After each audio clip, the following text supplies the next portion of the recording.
All I had heard about them was how poor they were, so that it had become impossible for me to see them as anything else but poor. Their poverty was my single story of them. Years later, I thought about this when I left Nigeria to go to university in the United States. I was 19. My American roommate was shocked by me. She asked where I had learned to speak English so well and was confused when I said that Nigeria happened to have English as its official language. She asked if she could listen to what she called my tribal music and was consequently very disappointed when I produced my tape of Mariah Carey. She assumed that I did not know how to use a stove. What struck me was this: she had felt sorry for me even before she saw me. Her default position toward me, as an African, was a kind of patronizing, well-meaning pity. My roommate had a single story of Africa, a single story of catastrophe.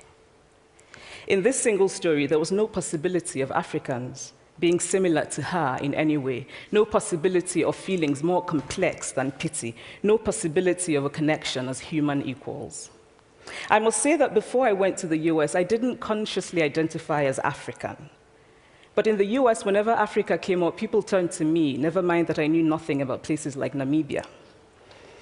But I did come to embrace this new identity, and in many ways, I think of myself now as African, although I still get quite irritable when Africa is referred to as a country, the most recent example being my otherwise wonderful flight from Lagos 2 days ago, in which there was an announcement on the Virgin flight about their charity walk in India, Africa, and other countries.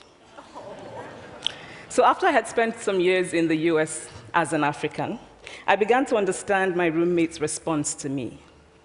If I had not grown up in Nigeria, and if all I knew about Africa were from popular images, I too would think that Africa was a place of beautiful landscapes, beautiful animals, and incomprehensible people fighting senseless wars, dying of poverty and AIDS, unable to speak for themselves, and waiting to be saved by a kind white foreigner.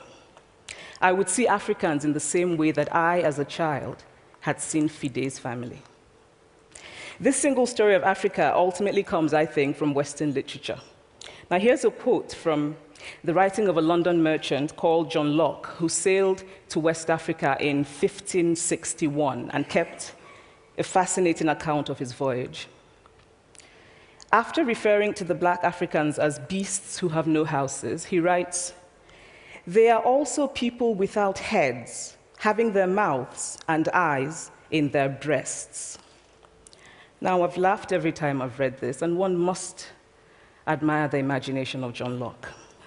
But what is important about his writing is that it represents the beginning of a tradition of telling African stories in the West, a tradition of sub-Saharan Africa as a place of negatives, of difference, of darkness, of people who, in the words of the wonderful poet Rudyard Kipling, are half devil, half child. And so I began to realize that my American roommate must have, throughout her life, seen and heard different versions of this single story.